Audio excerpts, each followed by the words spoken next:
What's going on, you guys? Welcome back. Today we're gonna button up this car as much as we can, starting right meow. So I got a lot of things to do. First and foremost, get this freaking hood to freaking open, because it wouldn't.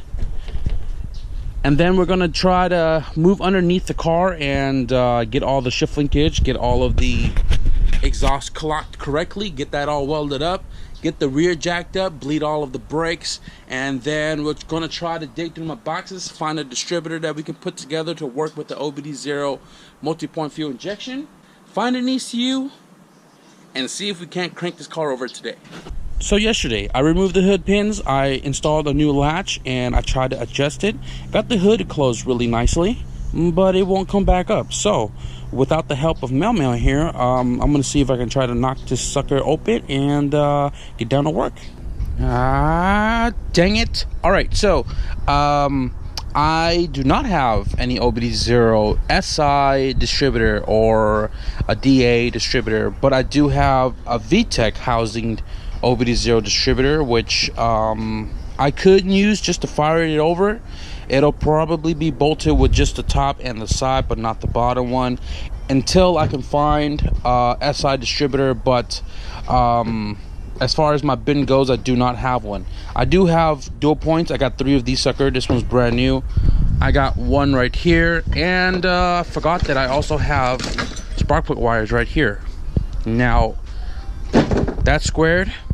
Damn, that thing is brand new too. Got that squared.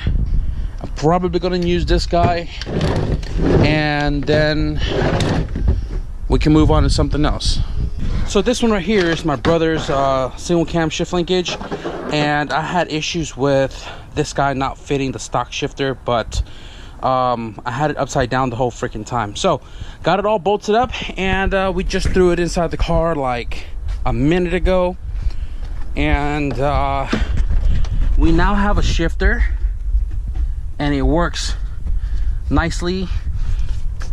Just need a shift knob, and that should be ready to rock and roll. I slapped the distributor on with the new wires. I got 2 bolted up, or 1.5 leg bolted up, none on the top. Trying to keep this nice and straight, so the timing is not all jacked up. But I also went through my ECU pile over there, and somehow I have 2 PM6 ECUs, both 89, both SIs.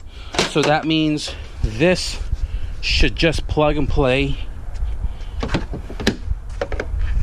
right here. The B16 that was in here before was OBD0, so only one wire came out of it, which is for VTEC, and this should just plug up without a problem. And maybe, just maybe, we'll try to turn on the car. Alright y'all, so I got a little eager. I went to my CRX, snagged my resistor box right there. I made shift a ground cable right here, going from this terminal to the transmission, and then this red one right here going to chassis. Threw a full charge battery pack on it, and I popped the ECU in there earlier. Now I'm very eager to see if this thing will turn on. Everything that needs to be hooked up is hooked up, so I just want to turn it on. Oil, pretty golden. There's no coolant and there's no transmission fluid, but we don't need that for the car to fire over, so let's try it. Something's wrong with the ignition switch. Okay, there it is. Check engine light off. Prime. That was a prime. Prime it again. I don't smell any fuel. I don't see any fuel.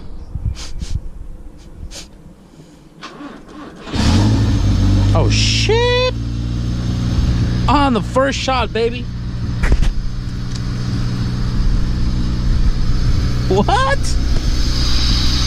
Hold on a second. Oh shit!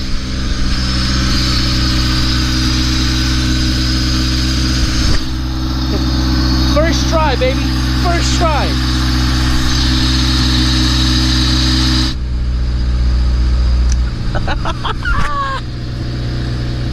Look at the ignition.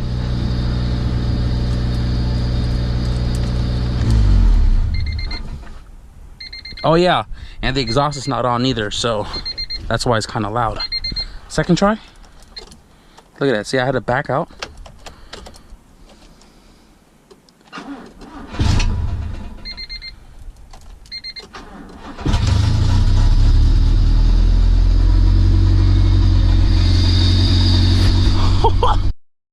Alright guys, so it's a new day here, and this is the bottom portion of the header, and the last thing I gotta button up under the car is getting this guy to clock correctly to the cat.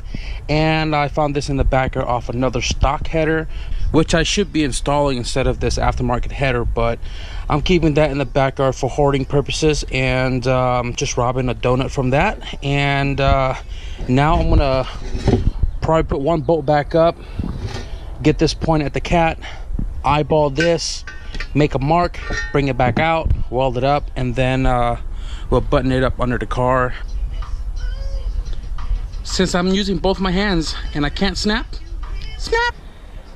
this is what happens when you only use a size 6 cup. No coverage.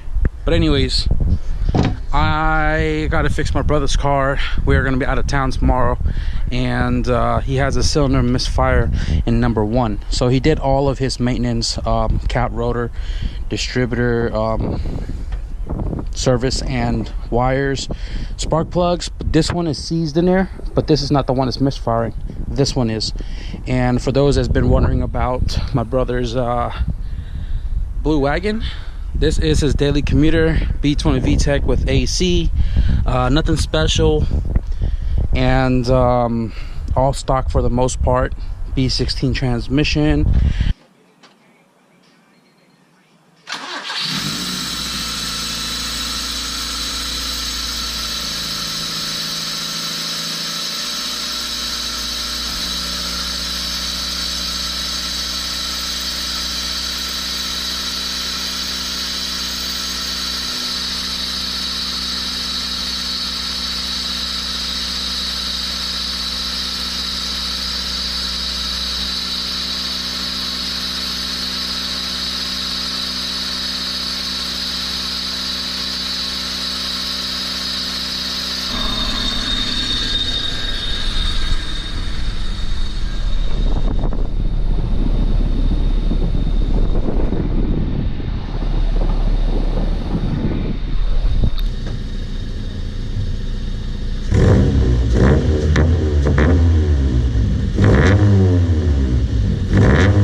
Alright guys, so I am pretty stumped right now, and I cannot figure out why this cylinder is still misfiring. So let me give you guys a quick little rundown here. This car has been running for probably guesstimate like a year now without a single issue, and this misfire just came out of nowhere. And how I figured this misfire is that the car idles kind of rough, and then when you come and pull these plugs off, they all change idle except this guy. And if I leave this off, the car would still fire, but obviously the misfire. So my brother did new cap, new rotors, new wires, and new spark plugs. It still misfires. And I swapped distributor with my well-working distributor. It still misfires. I swapped injectors from 1 to 2 and 2 to 1. Cylinder 1 still misfires. And the injector that was here is obviously working in cylinder 2. I swapped with another injector that I had, and that one works here but doesn't work here, so this cylinder still misfires. Now I was checking the OBD 0 to OBD 1 jumper in case there was a break or whatever, and this wire did hang kind of loose on the pin, so I resoldered it in and hope that it fixed it. Still misfires.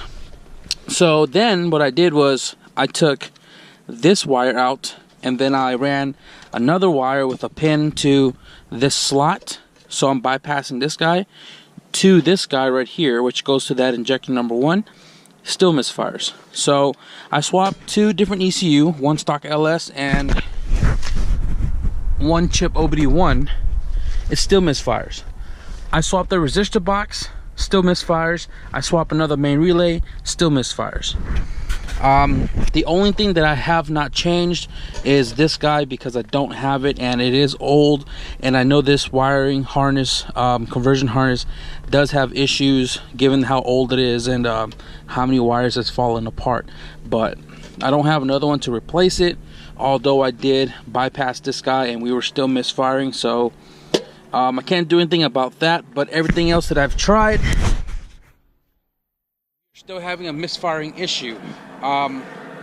So I'm probably going to work on this again tomorrow. I did not get to doing the brakes today on the CRX, but we got the system bled out, we got the exhaust fixed up, and the rest now is just obviously the brakes, but cleaning the car out and getting it all nice and spiffy. Got a GSR shift knob in my bin last night to throw on there as well, and then all I gotta do is do transmission fluid before we can drop the car back down. Probably try to find 2 more of that wheel right there. If not, find another set of matching wheels, and then we're gonna move on to the body of the car, clean it up and prep it to look good before we put it up for sale.